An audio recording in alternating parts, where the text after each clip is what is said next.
Ayan na. Hi guys, good morning. Para po doon sa mga hindi pa marunong mag-drive pa, ako naman hindi ko pinagdadamot yung natutunan ko. Kasi ito tinuro lang dito sa akin, galing sa Thailand. Ganito po ang pag-drive pa doon sa mga kapwa kong nagtatrials na hindi pa alam kung paano mag-drive pa.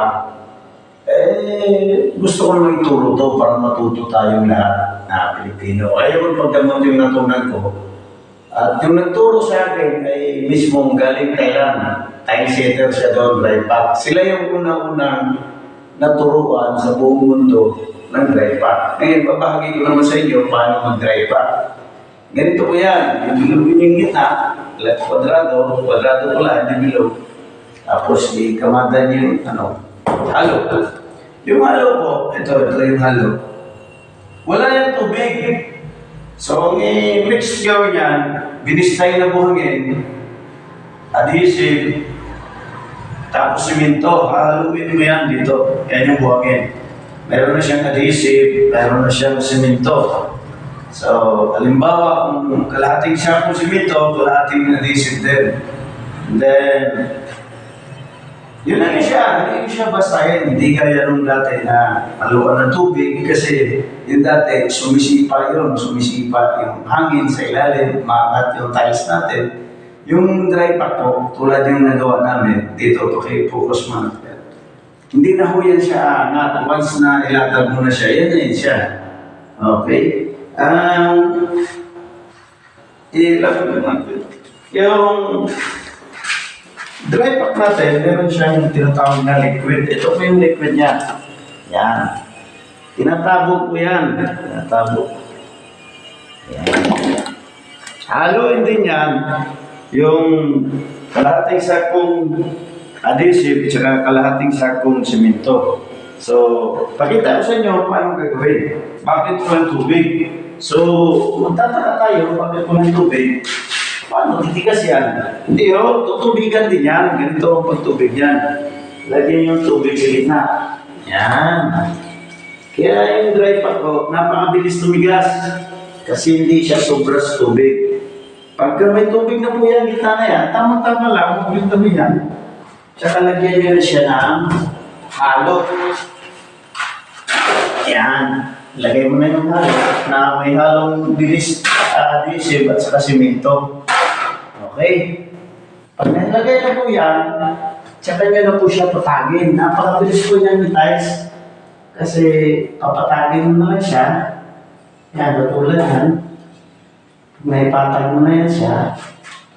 Kaya, ano po yan? Patayin mo sa kutsara. Yan. Pagkapatay na sa kutsara, patagin mo lang sa kutsara yan. Tapos, lagyan mo ng halo pa rin, kailangan lahat malagyan. Tapos pantayin sa kutsara. Yan po yung paggawa ng dry pack. Katapos po niyan, lagay niyo po yung tiles. At pagkalagay niyo ng tiles, tingnan niyo yung tiles, may arrow. Yung arrow laging sa kanan. Lalo na pag may design, laging sa kanan. Pasensya na, napamalat ako. Malamig kasi ang panahon. So, pag nailagay nyo na po si tiles, tutugtugin nyo na po para sumiksit yung buhang natin na may halong natin. Ayan.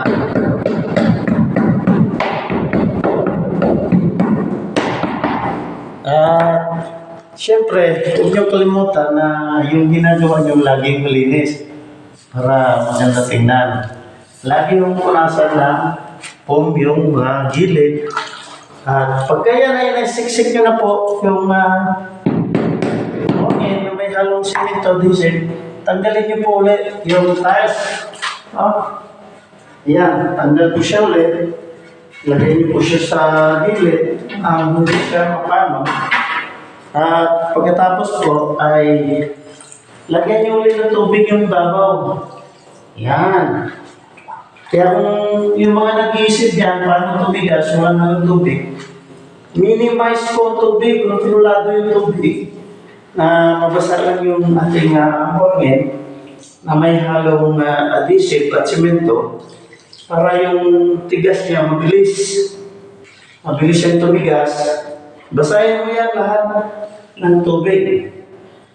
So, ganyan naman pagdadry pack. Hindi po kailangan na basa-basa haluan ng tubig. Yan. Pagkatapos po niyan, lagay nyo na po itong inyong liquid na may halong simento at may halong adhesive. Yan. Yan na yung pang-final natin, mga kaibigan. Para yung tiles ay kapit na kapit at hindi po siya kapat, wala pong kapat, kasi liquid yung final niya. Yung dati po kasi, hinahalo natin medyo dry, tapos dinidikit sa tiles, hindi na po nauuso ngayon yun. So ito na po yung uso, ipapatag nyo na po yung liquid. Yan, napaka-simple lang po ang tiles. No? Lalo na pagka-dry pa. Papatag nyo siya, pantay nyo lang siya sa tiles na tansyahin nyo na hindi siya mahirap pukpukin, madali lang siya pukpukin.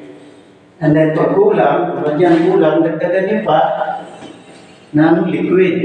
Ito po yung ating liquid. Yung pinaghalap nating simento at saka adhesive. Kasi marami akong nakikita na nagtatiles, sabi, marunong daw mag-dry pa. Pero hindi pala, kaya naisipan kong ituro yung aking natutunan. Ayaw kong ipagdamot sa mga kababayan kong Pilipino kasi ito tinuro lang dito sa akin. Kaya sana magustuhan yung aking video at may apply nyo paano mag-tiles. Yan. At syempre po, huwag natin kalimutan na susuklayan po natin. No? Sa mga baguhan, kailangan gumamit ng supply para sumiksik siya sa mga kantuhan ng tiles. Tsaka patag na patag siya. No? Yan po, huwag niyo kalimutan gumamit ng supply. Tawag ng supply. Tsaka po, i-apply si tiles. Lagyan natin si tiles. Linisan niyo po yung mga kanto, mga gilid sa kamay niyo. Para walang sabit. Pag nilagay niyo na po si tiles, ayun siya. Dahan-dahan, kasi baka mabingit. Tapos bitawan niyo. Wala na tayong tubig.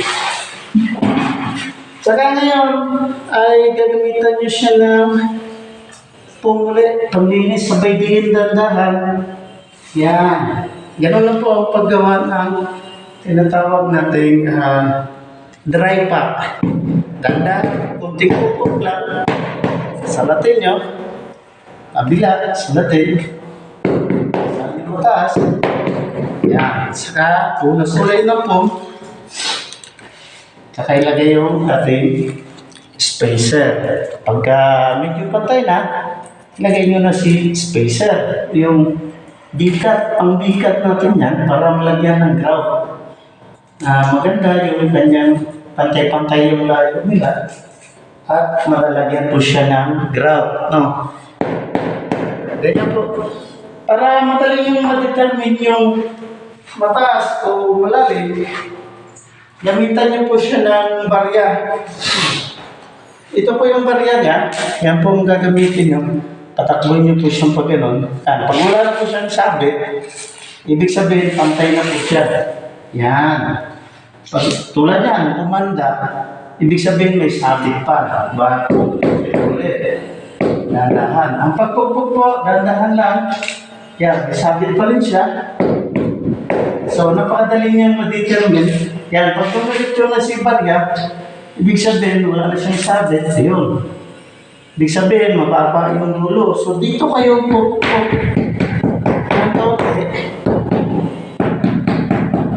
Yan, para umangat yung dulo dito natin. Napakadali na po.